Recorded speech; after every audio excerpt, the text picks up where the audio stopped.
Greetings, YouTube. I don't consume alcohol. In fact, I don't use any recreational chemicals at all. I'm not saying this to brag or to take a position of moral superiority. I'm telling you this because it's a fact. That's it. And I don't tell people this unless this topic arises. No thanks. I don't do that. And that's where I drop it.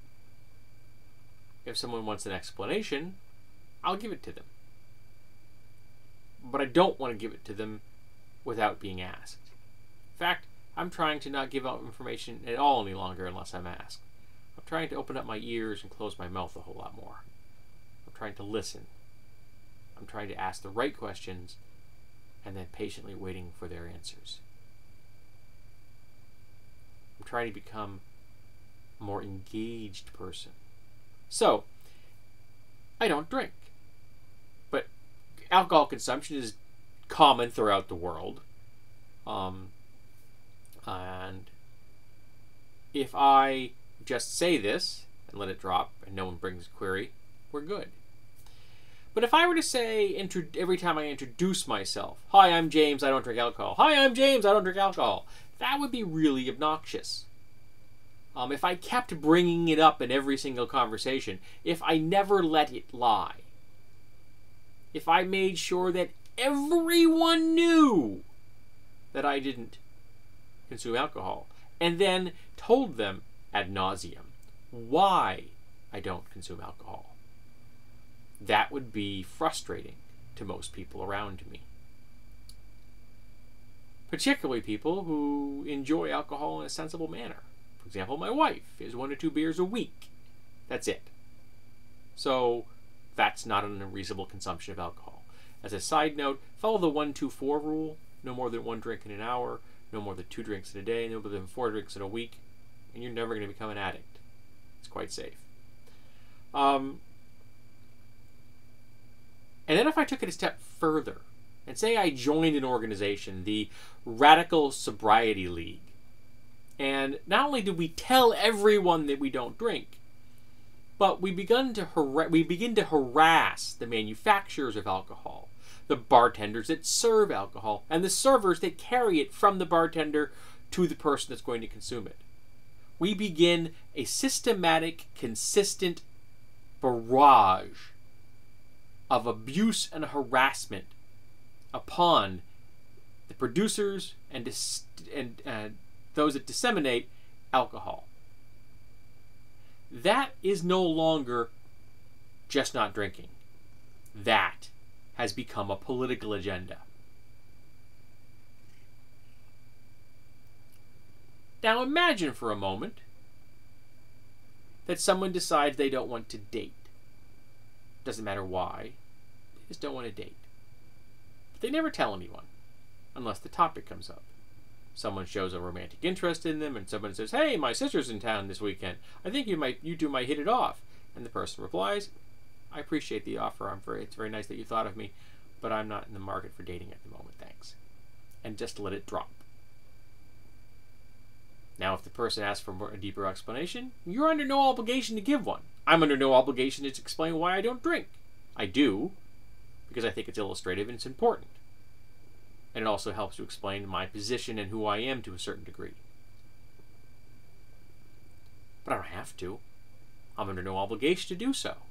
And there have been times when I haven't.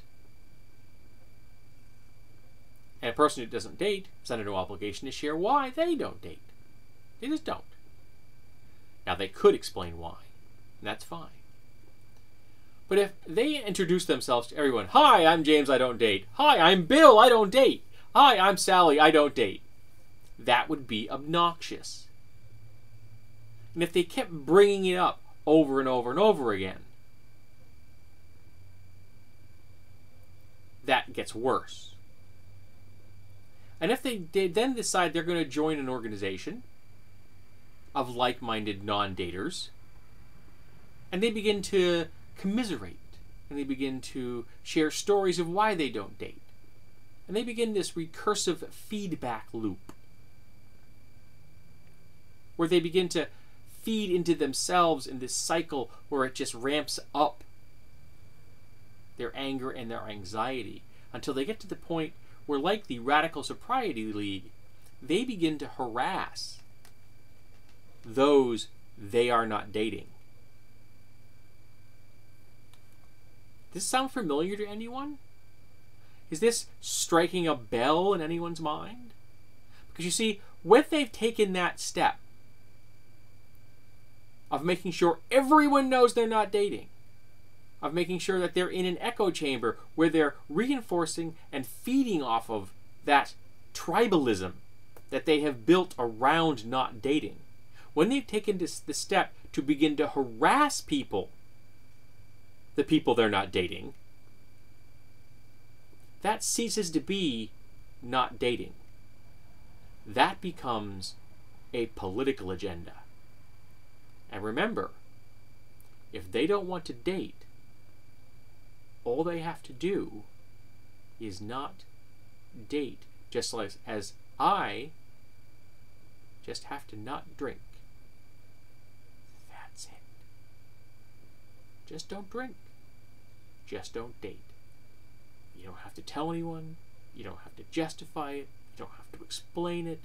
You don't have to join an organization whose purpose is to spread the political agenda of not drinking or not dating and harassing and abusing people that do drink, that do date, or are the objects of your desire, or the people that you blame for not dating you,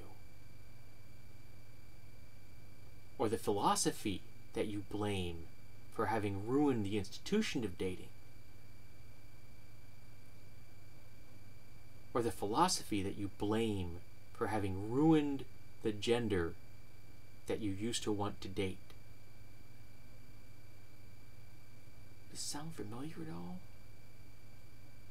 Or am I being a little too subtle today?